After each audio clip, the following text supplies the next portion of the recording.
வணக்கம். ஆகாஷ்வாணி.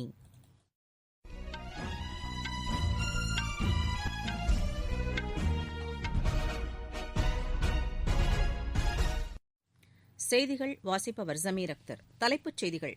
நாட்டின் ஒவ்வொரு குடிமகனையும் அதிகாரம் பெற்றவர்களாக திகழ்வதற்கு மத்திய அரசு உறுதிபூண்டிருப்பதாக பிரதமர் திரு நரேந்திர மோடி தெரிவித்துள்ளார். இந்திய தொழில்துறை கூட்டு சம்மேளனத்தின் 93வது ஆண்டு நிறைவு விழா மாநாட்டிலும் சர்வதேச பருவநிலை மாற்றம் தொடர்பான மாநாட்டிலும் பிரதமர் திரு நரேந்திர மோடி இன்று உரையாற்றுகிறார். இந்தியன் ரயில்வே வாரியத்தின் மூலம் வரும் 15ஆம் தேதி முதல் 3 கட்டங்களாக பணியாளர் தேர்வுகள் நடத்தப்படும். உள்நாட்டில் தயாரிக்கப்பட்டுள்ள கோவிட் தொற்று தடுப்பூசி பரிசோதனையை மனிதர்களிடம் மேற்கொள்வதற்கான அனுமதி வழங்கப்பட்டுள்ளது. உலகில் குறைந்த மற்றும் நடுத்தர வருமானம் உள்ள நாடுகளின் பயன்பாட்டிற்காக 100 கோடி கொரோனா தடுப்பு மருந்து கொள்முதல் செய்யப்பட்டுள்ளதாக உலக சுகாதார அமைப்பின் தலைமை இயக்குநர் திரு டெட்ரோஸ் அதனோம் கெப்ரியாசிஸ் தெரிவித்துள்ளார். இனி விரிவான செய்திகள். நாட்டின் ஒவ்வொரு குடிமகனையும் அதிகாரம் பெற்றவர்களாக திகழ்வதற்கு மத்திய அரசு உறுதிபூண்டிருப்பதாக பிரதமர் திரு நரேந்திர மோடி தெரிவித்துள்ளார். மகாகவி சுப்பிரமணிய பாரதியாரின் 139வது பிறந்த தினத்தை முன்னிட்டு வானவில் பண்பாட்டு மையம் சார்பில் காணொலி காட்சி வாயிலாக நேற்று நடைபெற்ற விழாவில் அவர் பேசினார். பாரதியார் பன்முகத்தன்மை கொண்டவராக திகழ்ந்தவர் என்று புகழாரம் சூட்டினார். தேசியத்தையும் தமிழையும் இரு கண்களாக பாரதியார் போற்றி வந்ததாக குறிப்பிட்ட பிரதமர், இந்தியாவின் கடந்தகால பெருமைகள் பற்றி மட்டும் பேசிக் கொண்டிருந்தால் போதாது, தொடர்ந்து முன்னேற்ற பாதையில் செல்வதற்கான செயல்களை வகுக்க வேண்டும் என்று வலியுறுத்தியதாகவும் தெரிவித்தார். அதற்கேற்ற வகையில் மத்திய அரசு தற்போது செயல்படுவதாக அவர் கூறினார். மகாகவி பாரதியார் சுதந்திர வேட்கையை மக்களிடையே ஏற்படுத்தி நாட்டின் சுதந்திரத்திற்கு வித்திட்டவர் என்றும் திரு மோடி குறிப்பிட்டார். பாரதியாரின் பாடல் வரிகளையும் திரு மோடி சுட்டிக்காட்டினார். பிரதமர் திரு நரேந்திர மோடி இந்திய தொழில்துறை கூட்டு சம்மேளனத்தின் 93வது ஆண்டு நிறைவு விழா மாநாட்டில் காணொலி காட்சி மூலம் இன்று உரையாற்றுகிறார். நேற்று தொடங்கிய இந்த மாநாடு வரும் 14ஆம் தேதி வரை நடைபெறுகிறது. ஊக்கமளிக்கும் இந்தியா என்ற கருத்தின் அடிப்படையில் இந்த மாநாட்டில் கருத்து பகிர்வுகளும் ஆலோசனைகளும் நடைபெறும். கோவிட் தொற்றால் ஏற்பட்ட பாதிப்புகள், இந்திய பொருளாதாரத்தை மீட்டெடுப்பதற்கு அரசு மேற்கொண்டு வரும் சீர்திருத்தங்கள் போன்றவை இந்த கருத்தரங்கில் விவாதிக்கப்படும். ஓராண்டு நடைபெறும் இந்த மாநாட்டில் உலகம் முழுவதிலுமிருந்து இந்திய வர்த்தகர்கள் பங்கேற்பார்கள். பிரதமர் திரு நரேந்திர மோடி சர்வதேச பருவநிலை மாற்றம் தொடர்பான மாநாட்டில் இன்று உரையாற்றுகிறார். பாரீஸ் ஒப்பந்தம் செயல்படுத்தப்பட்டு 5 ஆண்டுகள் நிறைவடைந்துள்ள நிலையில் நடைபெறும் இந்த மாநாட்டில் மாசு கட்டுப்பாடுகள், சுற்றுச்சூழல் சார்ந்த விவகாரங்கள் குறித்து ஆலோசிக்கப்படும்.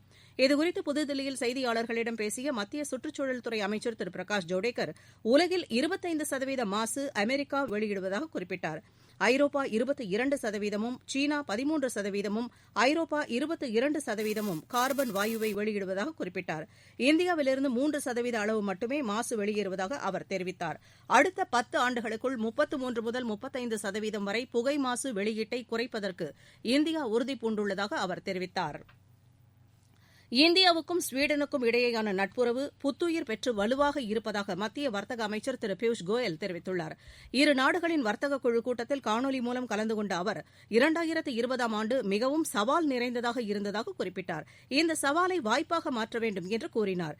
இந்தியாவில் 100 கோடிக்கும் அதிகமான மக்கள் வாழுவதால் மிகப்பெரிய வர்த்தக வாய்ப்புகள் இருப்பதாக அவர் கூறினார். ஸ்வீடன் நாட்டு நிறுவனங்கள் இந்தியாவில் முதலீடு செய்ய முன்வர வேண்டும் என்றார்.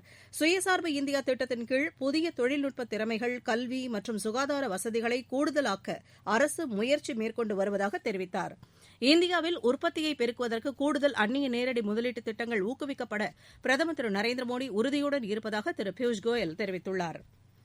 மேற்கு வங்கத்தில் பிஜேபி தலைவர் திரு ஜே பி நட்டாவின் பாதுகாப்பிற்கு சென்ற வாகனத்தின் மீது நடத்தப்பட்ட தாக்குதலுக்கு மத்திய தகவல் ஒலிபரப்பு அமைச்சர் திரு பிரகாஷ் ஜவ்டேகர் கண்டனம் தெரிவித்துள்ளார். மாநிலத்தில் ஆளும் திரிணாமுல் காங்கிரஸ் அரசு சங்கடப்படுத்தும் சூழ்நிலைகளை உருவாக்கி வருவதாக குற்றம் சாட்டினார். காங்கிரஸ் உள்ளிட்ட எதிர்க்கட்சிகள் மௌனம் சாதிப்பது ஏன் என்றும் அவர் கேள்வி எழுப்பினார்.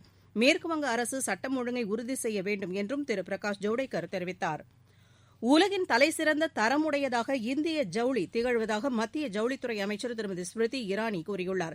சுயசார்பு இந்தியா கருத்தரங்கில் பேசிய அவர், கோவிட் தொற்றை கட்டுப்படுத்துவதற்கு தரமான முகக்கவசம் மற்றும் முழு கவச உடைகள் இந்தியாவில் தயாரிக்கப்பட்டதாக அவர் கூறினார். தற்போது 1100 நிறுவனங்கள் இதனை தயாரிப்பதாக தெரிவித்தார். 200 நிறுவனங்கள் N95 முகக்கவசங்களை தயாரிப்பதாக குறிப்பிட்டார். நீங்கள் கேட்டுக்கொண்டிருப்பது ஆகாஷ்வாணியின் செய்தி அறிக்கை. கோவிட்-19ற்கு எதிரான போரில் நமக்கான 3 கவசங்கள். முகக்கவசம் அணிவோம், தனிநபர் இடைவெளியை கடைபிடிப்போம், கை மற்றும் முக சுத்தம் பராமரிப்போம். இந்தியன் ரயில்வே வாரியத்தின் மூலம் வரும் 15ஆம் தேதி முதல் 3 கட்டங்களாக பணியாளர் தேர்வுகள் நடத்தப்படும். மத்திய ரயில்வே அமைச்சகம் விடுத்துள்ள அறிக்கையில் முதல் கட்டமாக 1,40,000 பணியிடங்களுக்கு தேர்வு நடைபெறும். இந்த இடங்களுக்கு நாடு முழுவதிலுமிருந்து 2,44,00,000 பேர் இந்த தேர்வை எழுதுகின்றனர். இந்த தேர்வுகள் 18ஆம் தேதி வரை நடைபெறும். 2ஆம் கட்ட தேர்வு வரும் 28ஆம் தேதி தொடங்கி அடுத்த ஆண்டு மார்ச் வரை நடைபெறும். அடுத்த ஆண்டு ஏப்ரல் தொடங்கி ஜூன் வரை லெவல் 1க்கான தேர்வு நடைபெறும். தேர்வு எழுதுபவர்களுக்கு தனித்தனியே குறுந்தகவல் மற்றும் இமெயில் மூலம் தகவல் அனுப்பப்பட்டுள்ளது. தேர்வு எழுதுவதற்கு 4 நாட்களுக்கு முன்னர் தேர்வுக்கான தேதி அறிவிக்கப்படும். கோவிட் தொற்று நடைமுறைகள் தவறாமல் பின்பற்றப்படும். முகக்கவசம், தனிநபர் இடைவெளி, சானிடைசர்கள் பயன்பாடு போன்றவை கவனமாக பின்பற்றப்படும். ஒரு நாளைக்கு 2 ஷிப்டுகள் அனுமதிக்கப்பட்டுள்ளன. தேர்வு நடைபெறும் இடங்களில் உடல் வெப்ப அளவு கணக்கீடு எடுக்கப்படும். காய்ச்சல் இருப்பவர்கள் தேர்வு எழுத முடியாது. தேர்வு எழுதுபவர்களின் விவரம் குறிக்கப்பட்ட படிவத்தில் தாங்களாகவே கோவிட் தொற்று இல்லை என்று உறுதியளிக்க வேண்டும். ஒவ்வொரு ஷிப்ட் முடிந்த பிறகும் தேர்வு அறைகளிலும் கிருமி நாசினி தெளிக்கப்பட்டு சுத்தம் செய்யப்படும். இந்திய துறைமுக சட்டத்தில் திருத்தம் கொண்டு வருவதற்கான மசோதா குறித்து பொதுமக்கள் கருத்துக்களை தெரிவிக்குமாறு மத்திய துறைமுகம், கப்பல் மற்றும் நீர்வழி போக்குவரத்து அமைச்சகம் கூறியுள்ளது. இதன்படி சிறந்த மேலாண்மை மற்றும் நிர்வாகத்தை கருத்தில் கொண்டு துறைமுகத் துறையில் முதலீடுகளை ஈர்ப்பதற்கு வழிவகை செய்யப்பட்டுள்ளது. துறைமுக பாதுகாப்பு, மாசு கட்டுப்பாடு, துறைமுக செயல்பாடுகளின் நீடித்த வளர்ச்சி ஆகியவற்றை உறுதி செய்யும் வகையில் மசோதாவில் வழிவகை செய்யப்பட்டுள்ளது. இந்திய கடல்சார் மற்றும் துறைமுகத் துறையில் அரசு மற்றும் தனியார் துறையினரின் முதலீட்டை அதிகரிப்பதற்கும் மசோதா வழிவகுத்துள்ளது. இதுகுறித்து கருத்து தெரிவித்த துறைக்கான மத்திய அமைச்சர் திரு மன்சுக் மாண்டவியா, தேசிய துறைமுக கட்டமைப்பை உருவாக்குவதற்கு அரசு நடவடிக்கைகளை மேற்கொண்டு வருவதாக கூறினார். இந்திய துறைமுக வரைவு மசோதா குறித்து பொதுமக்கள் தங்களது கருத்துக்களை sagar.mala@nic.in என்ற இணையதளத்தில் இம்மாதம் 24ஆம் தேதிக்குள் தெரிவிக்கலாம் என்று அறிவிக்கப்பட்டுள்ளது. உள்நாட்டில் தயாரிக்கப்பட்டுள்ள கோவிட் தொற்று தடுப்பூசி பரிசோதனையை மனிதர்களிடம் மேற்கொள்வதற்கான அனுமதி வழங்கப்பட்டுள்ளது. mRNA என்ற தடுப்பு மருந்து முற்றிலும் இந்தியாவில் தயாரிக்கப்பட்டதாகும். புனேயில் தயாரிக்கப்பட்டுள்ள இந்த மருந்து இந்திய உயிரி தொழில்நுட்ப ஆய்வுக்கு உட்படுத்தப்பட்டுள்ளது. இந்த மருந்து பாதுகாப்பானது என்று அறிவியல் ஆராய்ச்சியாளர்கள் தெரிவித்துள்ளனர். குறைந்த விலையில் அதிக அளவு தடுப்பு மருந்துகளை உற்பத்தி செய்யும் அடிப்படையில் இந்த மருந்து தயாரிக்கப்படுகிறது. ஏற்கனவே இந்த மருந்து விலங்குகளில் பரிசோதிக்கப்பட்டு வெற்றி பெற்றுள்ளதாக வல்லுநர்கள் தெரிவித்துள்ளனா். உலகில் குறைந்த மற்றும் நடுத்தர வருமானம் உள்ள நாடுகளின் பயன்பாட்டிற்காக 100 கோடி கொரோனா தடுப்பு மருந்து கொள்முதல் செய்யப்பட்டுள்ளதாக உலக சுகாதார அமைப்பின் தலைமை இயக்குநர் திரு டெட்ரோஸ் அதனம் கெப்ரியாசிஸ் தெரிவித்துள்ளார். ஜெனீவாவில் செய்தியாளர்களிடம் பேசிய அவர், கோவாக்சின் தடுப்பு மருந்திற்கு 189 நாடுகள் அனுமதி வழங்கியிருப்பதாக கூறினார். ஃபைசர், மாடர்னா மற்றும் ஆஸ்ட்ராஜெனகா போன்ற தடுப்பு மருந்துகளை அவசர மருத்துவத்திற்காக பயன்படுத்துவது குறித்து அடுத்த சில வாரங்களில் முடிவு எடுக்கப்படும் என்று உலக சுகாதார அமைப்பின் தலைமை விஞ்ஞானி சௌமியா சாமிநாதன் தெரிவித்துள்ளார். சுமார் 10 நிறுவனங்கள் உலக சுகாதார அமைப்பின் அனுமதிக்கு விண்ணப்பித்திருப்பதாக கூறினார். அடுத்த ஆண்டின் 6 மாதங்களுக்கு தடுப்பு மருந்து விநியோகம் குறைவாகவே இருக்கும் என்று அவர் தெரிவித்தார். இதனிடையே கோவிட் தொற்றை கட்டுப்படுத்துவதற்கு உலகம் முழுவதும் ஒன்றுபட்ட நடவடிக்கை எடுக்க வேண்டும் என்று ஐநா பொதுச் செயலாளர் திரு ஆண்டோனியோ குட்டரஸ் தெரிவித்துள்ளார். நொபேல் பரிசு பெறும் விழாவில் காணொலி காட்சி மூலம் கலந்து கொண்ட அவர், பொதுவான எதிரியாக உருவெடுத்துள்ள கொரோனாவிலிருந்து மீண்டு வருவதற்கு நாடுகள் ஒன்றுபட வேண்டும் என்றார். உலக மக்களின் நன்மையை கருதி இதற்கான முயற்சி மேற்கொள்ளப்பட வேண்டும் என்றார். தடுப்பு மருந்து கண்டுபிடிப்பையும் விநியோகத்தையும் ஒரு போட்டியாக கருதாமல் நாடுகளுக்கிடையேயான மருந்து குறித்த கருத்து பகிர்வு அவசியமானதாக கருதப்பட வேண்டும் என்று திரு குட்டரஸ் வலியுறுத்தியுள்ளார்.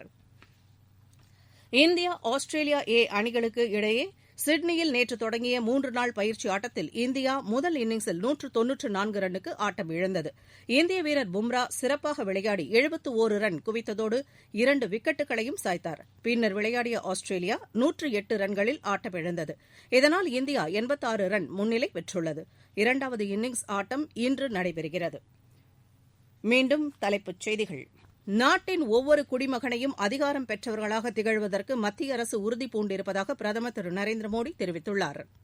இந்திய தொழில்துறை கூட்டு சம்மேளனத்தின் 93வது ஆண்டு நிறைவு விழா மாநாட்டிலும் சர்வதேச பருவநிலை மாற்றம் தொடர்பான மாநாட்டிலும் பிரதமர் திரு நரேந்திர மோடி இன்று உரையாற்றுகிறார். இந்தியன் ரயில்வே வாரியத்தின் மூலம் வரும் 15ஆம் தேதி முதல் 3 கட்டங்களாக பணியாளர் தேர்வுகள் நடத்தப்படும். உள்நாட்டில் தயாரிக்கப்பட்டுள்ள கோவிட் தொற்று தடுப்பூசி பரிசோதனையை மனிதர்களிடம் மேற்கொள்வதற்கான அனுமதி வழங்கப்பட்டுள்ளது. உலகில் குறைந்த மற்றும் நடுத்தர வருமானம் உள்ள நாடுகளின் பயன்பாட்டிற்காக 100 கோடி கொரோனா தடுப்பு மருந்து கொள்முதல் செய்யப்பட்டுள்ளதாக உலக சுகாதார அமைப்பின் தலைமை இயக்குநர் திரு டெட்ரோஸ் அதனம் கெப்ரியாசிஸ் தெரிவித்துள்ளார். இத்துடன் இந்த செய்தி அறிக்கை நிறைவு பெற்றது. எமது செய்திகளை உடனுக்குடன் AIR News_சென்னை என்ற ட்விட்டர் பக்கத்திலும், செய்தி தொகுப்புகளை all India radio news Chennai என்ற யூ டியூப் சேனலிலும் நேயர்கள் அறிந்து கொள்ளலாம்.